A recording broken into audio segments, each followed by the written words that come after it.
A young woman is seen being led into the woods in broad daylight, just steps from her home, and the person who sees it doesn't realize what's happening until it's already over, because at first it doesn't look like a crime. It looks like something normal, and that moment becomes the last time Holly Bobo is ever seen. This case should be easy to follow. There are witnesses, suspects, and convictions, but when you actually follow the details, it doesn't stay that simple. This is a Case Trace Society file, where we break down what's said, what's known, and what doesn't fully line up. Holly Bobo was a 20-year-old nursing student living in Darden, Tennessee. She lived with her family in a rural area, quiet, familiar, the kind of place where routines don't usually get interrupted. She was described as kind, focused, and close with her family. Someone working towards something, someone building a future, which makes what happens next harder to place, because there isn't an obvious lead-in, no escalation, no visible warning, just a normal morning. On April 13th, 2011, Holly was at home. She had plans for the day to attend her nursing school later. Everything about that morning appeared routine. At some point, she stepped outside. Clint Bobo had just woken up. He's still inside the house, not fully alert, not expecting anything unusual. He looks out the window and sees Holly walking towards the woods. She's not alone. There's a man with her. At first, it doesn't immediately register as a threat. Holly isn't running. She isn't visibly resisting. She's walking. And Clint initially thinks it might be her boyfriend, Drew Scott. That assumption explains the moment, at least at first. But then something doesn't sit right. The man doesn't fully match Drew's stature. The situation doesn't feel normal anymore. And that's when the moment shifts, because what looked ordinary no longer is. Clint arms himself and moves outside, but by the time he gets there, they're gone. No clear direction, no immediate sign of where they went, just silence. And that's the point where the situation changes from confusion to realization. From there, everything starts moving quickly. A call is made, and Holly's mother, Karen Bobo, becomes aware of what's happening and contacts law enforcement. Somebody has my daughter. Please get there now. When you listen to that call, you can hear the shift, the urgency, the confusion turning into fear. There's a difference between reporting something unusual and realizing that something is wrong. And in her voice, you can hear that realization happening in real time. From that moment forward, this becomes a large-scale search effort, not just local.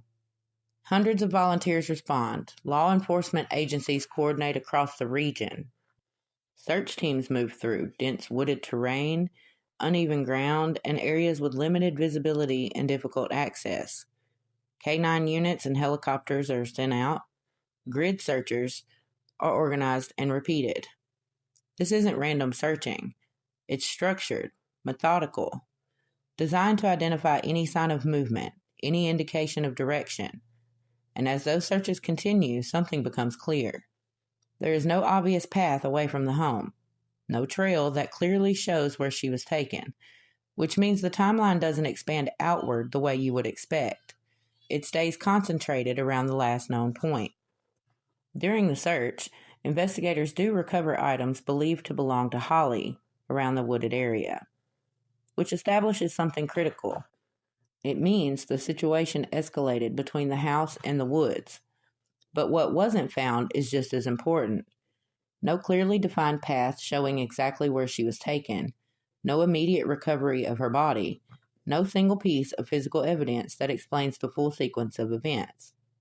So the case isn't built around one definitive moment. It has to be constructed over time, from multiple pieces that don't fully explain themselves on their own. In 2014, human remains are discovered in a wooded area. They're later identified as Holly Bobo. At that point, the case shifts from missing person to confirmed homicide. One of the things most people miss about this case is that it feels complete on the surface. There are arrests and a conviction. It looks resolved. But when you look at how the case is built, a large portion depends on testimony and statements, not a single piece of physical evidence that independently explains everything, which changes how you have to look at it, because now the timeline depends on what people say happened, not what was directly observed. Early in the investigation, attention doesn't settle on one clear suspect.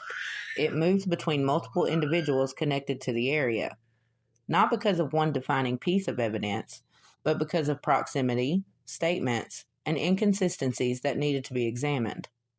Some individuals are interviewed multiple times. Some accounts shift. And in a case built on a very small window of time, even small differences in a story become important. Not as proof, but as something investigators have to resolve. Years later, arrests are made. They centered around individuals who knew each other and had connections to the area. The charges included first-degree murder, especially aggravated kidnapping, and the case against them is built largely through witness statements, testimony, and accounts of what allegedly happened after Holly was taken. Some of those accounts describe events that were not directly witnessed by law enforcement, but instead relayed through individuals involved. That becomes one of the most debated aspects, not just what is claimed to have happened, but how those claims were established. During the trial, the prosecution presented a timeline based heavily on testimony, accounts describing what allegedly happened after Holly was taken. The defense challenges part of that timeline, focusing on inconsistencies and how certain statements were obtained. Ultimately, the conviction is reached. Zachary Adams was found guilty of first-degree murder and aggravated kidnapping and was sentenced to life in prison. But even after the conviction, discussion around the case doesn't fully settle, because the structure of the case relies heavily on statements rather than direct observation. So now the question shifts.